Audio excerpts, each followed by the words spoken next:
The ജേർണലിസ്റ്റിലേക്ക് Israel Gaza യുദ്ധത്തിൽ ഗസയിലെ സാധാരണക്കാരായ 20,000-ലധികം ആളുകൾ മരിച്ചതിന് പിന്നാലെ ലോകരാജ്യങ്ങൾ മുഴുവൻ ഇതിനെ അപലപിച്ച് രംഗത്ത് വന്ന കാഴ്ച നമ്മൾ കണ്ടതാണ്. ഈ യുദ്ധം ഹമാസിനെതിരെയാണെന്ന് ഇസ്രായേൽ പറയുമ്പോൾ അത് ഹമാസിനെതിരെ ആയിരിക്കണമെന്നും സാധാരണക്കാരായ സിവിലിയൻസിനെ, പ്രത്യേകിച്ച് കുട്ടികളെയും സ്ത്രീകളെയും ഒന്നും കൊല്ലാൻ പാടില്ല എന്ന് എല്ലാ രാജ്യങ്ങളും എല്ലാ മനുഷ്യസ്നേഹികളും ഒരേ സ്വരത്തിൽ പറയുകയാണ്. ഇസ്രായേലിലേക്ക് ഹമാസ് നടത്തിയ ഒക്ടോബർ 7 ആക്രമണത്തിൽ സാധാരണക്കാരായ സിവിലിയൻസിനെ കൊന്നപ്പോഴും ഞാനടക്കമുള്ള നമ്മളെല്ലാ മനുഷ്യസ്നേഹികളും അതിനെ അപലപിച്ചതുമാണ്. സാധാരണക്കാർ എവിടെയും കൊല്ലപ്പെടാൻ പാടില്ല എന്നുള്ളത് തന്നെയാണ് എല്ലായ്പ്പോഴും എൻ്റെ നിലപാട്. എന്നാൽ യൂട്യൂബർ സാജൻ ഷ്കാരിയയെ പോലെയുള്ളവർ ഗസയിൽ കൊല്ലപ്പെടുന്ന സാധാരണക്കാരുടെ മരണത്തിൽ സന്തോഷിക്കുകയാണോ എന്ന് പലപ്പോഴും തോന്നിപ്പോകാറുണ്ട്. അദ്ദേഹത്തെ മാത്രമല്ല, അദ്ദേഹത്തിന്റെ വീഡിയോകൾക്കടിയിൽ കമന്റ് ഇടുന്ന ആളുകളൊക്കെയും ഷ്കാരിയയെ പോലെ സന്തോഷിക്കുന്നുണ്ടോ, അല്ലെങ്കിൽ ഷ്കാരിയായും സന്തോഷിക്കുകയാണോ എന്ന് എനിക്ക് പലപ്പോഴും തോന്നിയിട്ടുണ്ട്. കാരണം ഗസയിൽ ഇസ്രായേൽ നടത്തുന്ന കരയുദ്ധത്തിൽ അതിരൂക്ഷമായ പ്രത്യാക്രമണം ഹമാസിന്റെ ഭാഗത്ത് നിന്ന് ഉണ്ടാകുന്നുണ്ട് എന്ന് ഈ ലോകത്തെ എല്ലാ മാധ്യമങ്ങളും റിപ്പോർട്ട് ചെയ്യുന്നതാണ്. എന്നാൽ ഷ്കാരിയയെ പോലെയുള്ള യൂട്യൂബർമാർ ഒരിക്കലും അതൊന്നും കാണാതെ ഗസയിലെ സാധാരണക്കാർ കൊല്ലപ്പെടുന്നത് വലിയ ആവേശത്തോടുകൂടി കുട്ടികളും സ്ത്രീകളും ഒക്കെ മരിക്കുമ്പോൾ അതവർ അർഹിക്കുന്നതാണ് എന്ന മട്ടിൽ വീഡിയോകൾ വെച്ചു കാച്ചുകയാണ്. എന്തായാലും ഇസ്രായേൽ ഗസ യുദ്ധം അനന്തമായി നീളുമെന്നും ഒത്തുതീർപ്പുകളെന്നും എവിടെയും എത്തില്ല എന്നും നമ്മളെല്ലാം കണക്കുകൂട്ടുന്നതിനിടയിൽ ഇറാന്റെ ഭാഗത്ത് നിന്ന് അതിശക്തമായ ഒരു പ്രകോപനമോ ഇടപെടലോ ഉണ്ടാവുകയാണ്. അതിനുള്ള കാരണം സിറിയയിൽ ഇസ്രായേൽ നടത്തിയ ആക്രമണത്തിൽ ഇറാന്റെ റവല്യൂഷണറി ഗാർഡിന്റെ മുതിർന്ന സൈനിക ജനറൽ കൊല്ലപ്പെട്ടിരിക്കുന്നു. ഇസ്ലാമിക് റവല്യൂഷണറി ഗാർഡ് കോർപ്സിന്റെ വിദേശ വിഭാഗമായ ക്വാഡ്സ് ഫോഴ്സിന്റെ ഏറ്റവും കൂടുതൽ പ്രവൃത്തി പരിചയമുള്ള ഉപദേശകരിൽ ഒരാളായ റാസി മൗസവിയാണ് കൊല്ലപ്പെട്ടതെന്ന് ഇറാനിയൻ മാധ്യമങ്ങൾ തന്നെ ഇപ്പോൾ റിപ്പോർട്ട് ചെയ്യുകയാണ്. റാസിയുടെ മരണത്തിൽ ദുഃഖം രേഖപ്പെടുത്തിയതിനു പിന്നാലെ Iran president Ebrahim Raisi Israel ഈ കുറ്റത്തിന് കനത്ത വില നൽകേണ്ടി വരുമെന്ന് മുന്നറിയിപ്പും നൽകിയിരിക്കുന്നു. അതായത് ഇറാൻ വളരെയധികം പ്രകോപിതരായിക്കൊണ്ട് അവർ ഇസ്രായേലിനെതിരെ നേരിട്ടുള്ള ഒരു യുദ്ധത്തിന് പോലും തയ്യാറായേക്കുമോ എന്ന സൂചന നൽകിക്കൊണ്ട്, അല്ലെങ്കിൽ അത്തരമൊരു ചർച്ച ലോകത്ത് മുഴുവൻ വ്യാപിപ്പിക്കുന്ന വിധത്തിൽ ഒരു കടുത്ത നിലപാട് പറഞ്ഞിരിക്കുകയാണ്. ഇറാൻ ഇതുവരെ പ്രത്യക്ഷത്തിൽ യുദ്ധമുഖത്ത് വന്നിട്ടില്ല.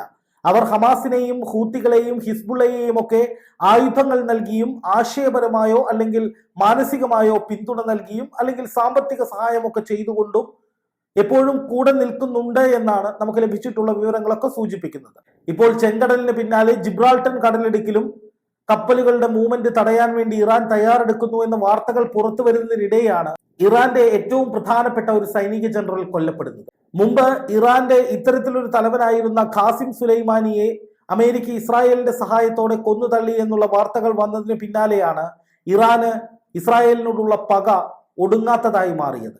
ഇസ്രായേൽ ഗസ യുദ്ധത്തിൽ ഇറാൻ ഹമാസിന് അത്യധികമായ പിന്തുണ കൊടുക്കുന്നതിന്റെ ഒരു കാരണം ഖാസിം സുലൈമാനിയെ വധിച്ചതിലുള്ള പകയാണ് എന്നും റിപ്പോർട്ടുകൾ അന്ന് പുറത്തു വന്നിരുന്നു.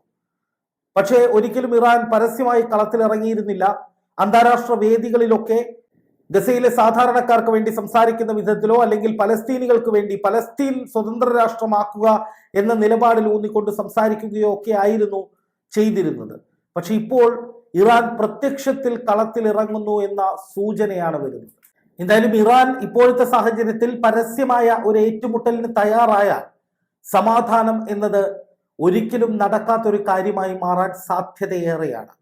കാരണം ഇപ്പോൾ തന്നെ ഖത്തറിന്റെയും ഈജിപ്തിന്റെയും ഒക്കെ ഇടപെടലിനെ തുടർന്ന് ഒരു വെടിനിർത്തലിന് വേണ്ടിയുള്ള ശ്രമങ്ങൾ പല വഴിക്ക് നടക്കുന്നുണ്ട്. മൊസാദിന്റെ തലവൻ ഉൾപ്പെടെ ഈ ചർച്ചകളിൽ സജീവമായി ഇടപെടുന്നുണ്ട്. പക്ഷെ ഹമാസ് ഒരിക്കലും യുദ്ധം നിർത്തേണ്ടതില്ല, വെടിനിർത്തൽ പൂർണ്ണമായി അവസാനിപ്പിച്ചതിന് ശേഷം മാത്രം ചർച്ച നടത്തിയാൽ മതി എന്ന നിലപാട് സ്വീകരിക്കുന്നത് കൊണ്ട് എങ്ങും എത്താതെ പോവുകയാണ്. ഇപ്പൊ ഇസ്രായേലിന്റെ പ്രസിഡന്റ് വെടിനിർത്തലിന് തയ്യാറാണ് എന്ന് പറയുമ്പോഴും പ്രധാനമന്ത്രി ബെഞ്ചമിൻ നെതന്യാഹു യുദ്ധവുമായി മുന്നോട്ട് പോകുമെന്നും എത്ര നാൾ വേണ്ടി വന്നാലും ഈ യുദ്ധം ഹമാസിനെ തുടച്ചു നീക്കാതെ അവസാനിപ്പിക്കില്ലെന്നും പറഞ്ഞ് മുന്നോട്ട് പോകുമ്പോൾ സ്വാഭാവികമായിട്ടും ഒരു വെടിനിർത്തലിനുള്ള സാധ്യതകൾ മങ്ങുകയാണ് എന്ന് റിപ്പോർട്ടുകൾ പുറത്തു വന്നിരുന്നു. ആ സാഹചര്യത്തിൽ തന്നെയാണ്, അല്ലെങ്കിൽ അങ്ങനെ എങ്ങുമെത്താത്തൊരു സാഹചര്യം നിലനിൽക്കുമ്പോൾ തന്നെയാണ് ഇനി ഒരു സമാധാന ശ്രമത്തിനും സാധ്യതയില്ല എന്ന മട്ടിൽ ഇറാന്റെ പ്രസിഡന്റ് ഇബ്രാഹിം റൈസി തന്നെ ശക്തമായ താക്കീതുമായി രംഗത്ത് വരുന്നത്. ഇസ്രായേലി കുറ്റത്തിന് കനത്ത വില നൽകേണ്ടി വരുമെന്നാണ് റാസിയുടെ മുന്നറിയിപ്പ്. ആലോചിച്ച് നോക്കുക, ഇറാൻ ഇതുവരെ പ്രത്യക്ഷമായി ഈ യുദ്ധത്തിന്റെ ഭാഗമായിട്ടില്ല. അന്താരാഷ്ട്ര വേദികളിലൊക്കെ പലസ്തീനു വേണ്ടി സംസാരിക്കുന്നു എന്നതിനപ്പുറം ഹമാസിനും ഹിസ്ബുള്ളയ്ക്കും ഹൂത്തികൾക്കുമൊക്കെ പിന്തുണ നൽകുന്നു എന്നതല്ലാതെ നേരിട്ട് ഇറാന്റെ ഒരിടപെടലും ഉണ്ടായിട്ടില്ല. അതേസമയം ഇറാൻ ഇസ്രായേൽ വിരുദ്ധ ശക്തികൾക്കൊപ്പം ഉറച്ചു നിൽക്കുന്നു എന്നതിന്റെ തെളിവായി അവർ പല പ്രസ്താവനകളും നടത്തിയിട്ടുണ്ട്. എന്ന് മാത്രമല്ല, ആയുധങ്ങളടക്കം, അതായത് ഈ ലോകത്ത് വെച്ച് ഏറ്റവും മികച്ച പല ആയുധങ്ങളും ഞങ്ങളുടെ പക്കൽ ഉണ്ട് എന്നും ഞങ്ങളത് പരീക്ഷണം നടത്തിക്കൊണ്ടിരിക്കുകയാണ് എന്നും ഒക്കെ തെളിയിക്കുന്ന വിധത്തിൽ നിരവധി വീഡിയോകളും ചിത്രങ്ങളും പ്രസ്താവനകളും ഒക്കെ ഇറാന്റെ ഭാഗത്ത് നിന്ന് വന്നിട്ടുണ്ട്. അപ്പോൾ വേണ്ടി വന്നാൽ ഒരു യുദ്ധത്തിന് ഞങ്ങൾ സജ്ജരാണ് എന്ന നിലയിൽ ഇറാൻ ഏറെക്കാലമായി പ്രതികരിക്കുന്നുണ്ട് എങ്കിലും ഇസ്രായേലുമായി നേർക്കുനേർ ഇത്തരത്തിൽ ഒരു വെല്ലുവിളിയും പ്രസ്താവനയും ഇതാദ്യമായാണ്. ഒരുപക്ഷെ ഖാസിം സുലൈമാനിയുടെ ഏറ്റവും അടുത്ത അനുയായിയാണ് ഇപ്പോൾ കൊല്ലപ്പെട്ടിരിക്കുന്നത്. ഖാസിം സുലൈമാനിയുടെ 4ാം ചരമവാർഷികം അടുത്ത ദിവസം വരാനിരിക്കെയാണ് ഈ കൊലപാതകം ഉണ്ടായിരിക്കുന്നത്. അത് ഇറാനെ വല്ലാതെ ഞെട്ടിച്ചിട്ടുണ്ടാകാം.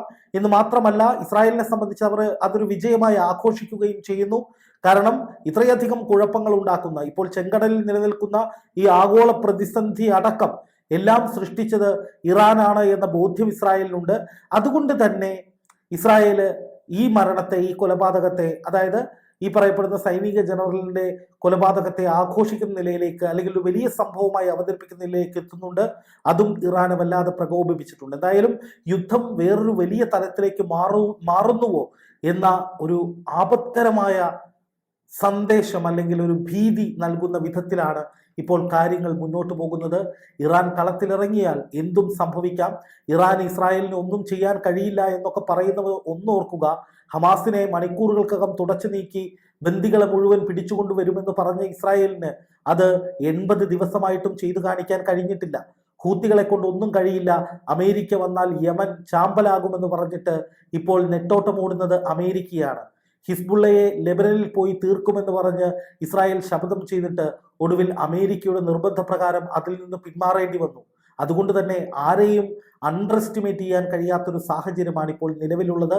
അതുകൊണ്ട് തന്നെ ഈ യുദ്ധത്തെ വർഗീയതയുടെ മാത്രം കണ്ണിലൂടെ കണ്ട് മരിക്കുന്നവരുടെ മതം നോക്കി കൈയടിക്കുന്ന, പലസ്തീനികളുടെ മതം നോക്കി അവർ മരിക്കേണ്ടവരാണെന്നൊക്കെ പറയുന്ന വിഡ്ഢി കൂഷ്മാണ്ഡങ്ങൾ ഒന്ന് മനസ്സിലാക്കുക. നിങ്ങൾ കാണുന്നതോ അല്ലെങ്കിൽ നിങ്ങൾ അറിയുന്നതോ ഒന്നുമല്ല യാഥാർത്ഥ്യം.